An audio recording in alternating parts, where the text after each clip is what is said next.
Hey guys, this is Bharadwaj with Fonearena.com and this is the Micromax Canvas Night, the flagship phone from the company that we recently unboxed. So this phone, having the flagship title, comes with flagship specs. Well, at least for Micromax, this is a flagship. So it comes with the 16 megapixel camera. That's one of the highlights of the specs, we would say. It sits on a raised platform and has protection with a steel rim around it, and also has a layer that protects it from scratches, which doesn't seem to work that well. But anyway, this has a 16 megapixel sensor 1 by 2.3 inch type, and also has the Largan M8 lens with f2.2 aperture. This is very similar to the setup we found on the Xiaomi eLife E7, which costs about 7 to 8,000 rupees higher than this phone, which costs 20,000. So how good is the Micromax's 16 megapixel camera? So let's find out in our Canvas Night camera review. So as mentioned earlier, this phone has a 1 by 2.3 inch type sensor. That's why the lens module is big and also the lens is big. Also f2.2 aperture, which makes sense for the 16 megapixel sensor. It has a slightly higher micron size in terms of pixels and also is geared to take good photos. But does it? Let's find out in the performance. But before that, let's open up the camera UI and see how it is. So this is the Micromax Canvas Nights UI, a bit modified, but it does have a lot of features that are very similar to what we found in earlier Canvas phones. So this is the new Camera Z UI that you usually find in most Micromax phones these days.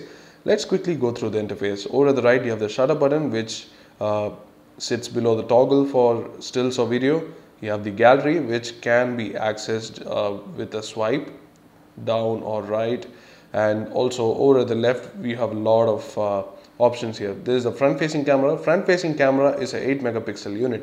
So the front facing camera here is not autofocus, but still very good for taking selfies.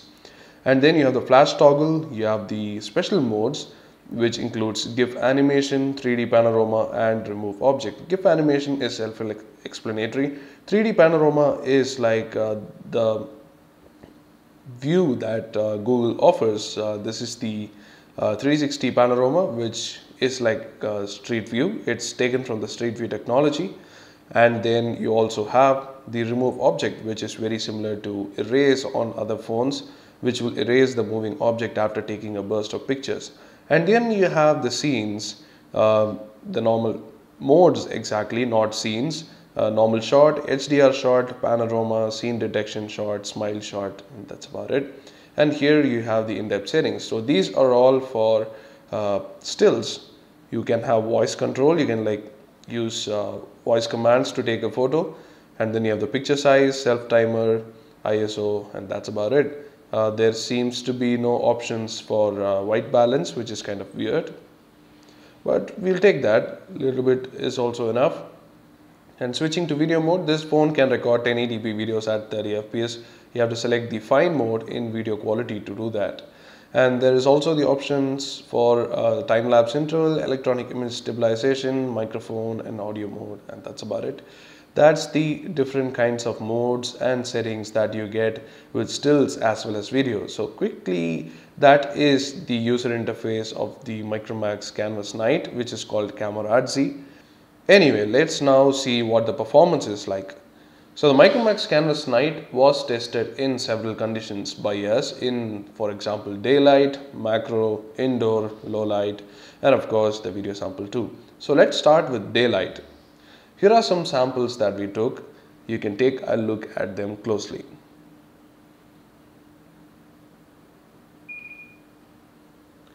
So what you saw with those samples is that the details are fine, but if you zoom in, if you peep into the pixels, you can see that there is a lot of edge sharpening and general sharpening going on, which increases the noise even in daylight photos. So at 100%, it's not that clean. When compared to the other 16 megapixel sensor that we recently reviewed, the Xiaomi eLife E7, the pictures were so clean in that, but not so clean in the Micromax Canvas Night. I guess that is totally up to the image processor that Micromax uses, or rather it gets the MediaTek thing to use. So MediaTek will also have its own ISP to use, and maybe that is why the difference there is.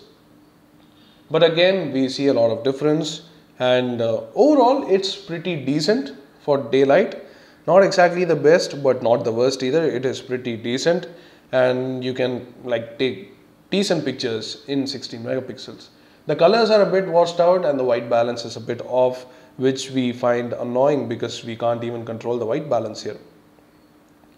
Anyway, that's for the daylight samples. You can also take a look at macro samples. We took some really good close-up shots with this phone. It has a big lens, a big sensor though, so there was a lot of bokeh effect in there, a very shallow depth of field. So you can take a look at some of the samples here. Well, as you saw from the samples, the details were pretty good, and even at 100% there was not much noise, which is very weird considering the fact that even in daylight photos we could see some noise. And also the phone has some weird EXIF data problems, so in case you are checking out EXIF data, you can like check the PC after transferring the photos, because that is more reliable. And one thing we noticed during macro shots is that we needed to focus a lot, and we found the autofocus mechanism to work brilliant. For example, you touch and it focuses. It focuses really fast. Let me bring the toy a little bit closer. So let me try to focus on the head. As you can see, the focus is really fast. It's very good, and compared to the other implementations that we have seen in Canvas Turbo and Canvas 4 where autofocus was really issue, this works really well. This works really great, and it works great for even close-up shots. So that's what we are trying to say here. The autofocus has been massively improved, and that's a good thing. Now moving on to indoor shots, as you saw in daylight, there was a little bit of noise creeping in, and we could see that even more pronounced in indoor shots. So here are some samples. But as you saw, a little bit of color noise here and there, and not so clear pictures. The white balance is a bit off. You can even see in this viewfinder here, the actual table is yellow, but what you see here on the screen is a bit of a reddish bluish tinge, which is not exactly the right color. So white balance is a bit off, and again, indoor does introduce a lot of noise. Now moving on to the tough part, which is low light. Here are some samples that may help you see how the camera is in low light.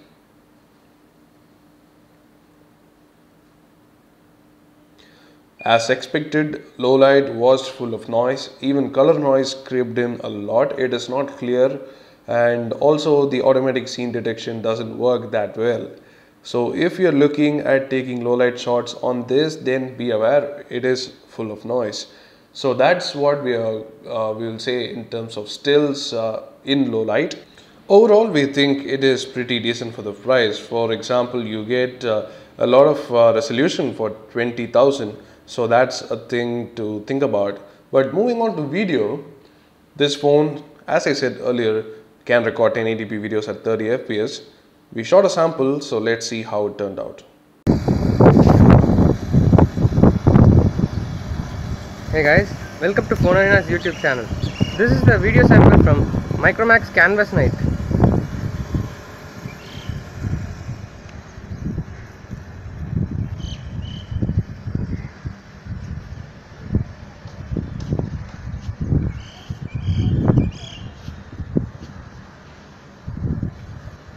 Very typical of what we expected, because the video was fully over sharpened and also had like edge sharpening going on in a lot of the objects, which made it look very artificial. It does not look natural. And also we found that the audio is not that good, even though it has only one microphone, we guess, for recording. This is the only microphone we saw. There is no other microphone on the back or on the top. So this means that this will record in mono from one mic, which means that audio quality is not that crisp. So that's a trade-off that you have to make with the Micromax Canvas Night. The video is not that great even when compared to stills. Stills, we would say they are above average for the price. For 20,000 you get 16 megapixels of resolution and decent photos. Very usable photos in daylight, not so usable in low light, but you get our point. You can see the samples. You can also see the full resolution samples in the link below. We also have the video sample up. So anyway, our verdict is that the Canvas Nights camera is above average for the price, but when it comes to the 16 megapixel competition or even the 13 megapixels, let alone the Nokia PureViews, the Canvas Night is a bit of a letdown. Mainly because it has only one microphone at the bottom. There is no secondary microphone at the top or the back, so there is no stereo recording involved here. So that we found to be the reason why the audio is not that crisp. So overall, if you talk about audio, it is sharpened and a bit artificial, so we would not really recommend that the video is awesome. It's just average, and that's what you saw from the sample. So anyway, overall our verdict is that the Micromax Canvas Night is pretty decent for the price it comes at. For 20,000 you get a lot of resolution, you get usable daylight pictures and even somewhat usable indoor pictures and very good macro pictures with decent amount of bokeh. But in the end, if you rate it as a flagship camera, even though the price is less, it is a bit underwhelming, but not too bad. We would say that it is usable at best. So there you go, that's our verdict on the Micromax Canvas Nights camera.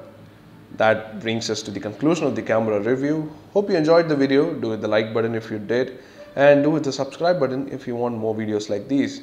Once again, we remind you that the Micromax Canvas Nights camera samples will be in the links below. You can get the full resolution stuff at the links, and you can see them for yourself and judge the camera samples if you don't agree with this. So that's about it for the camera review.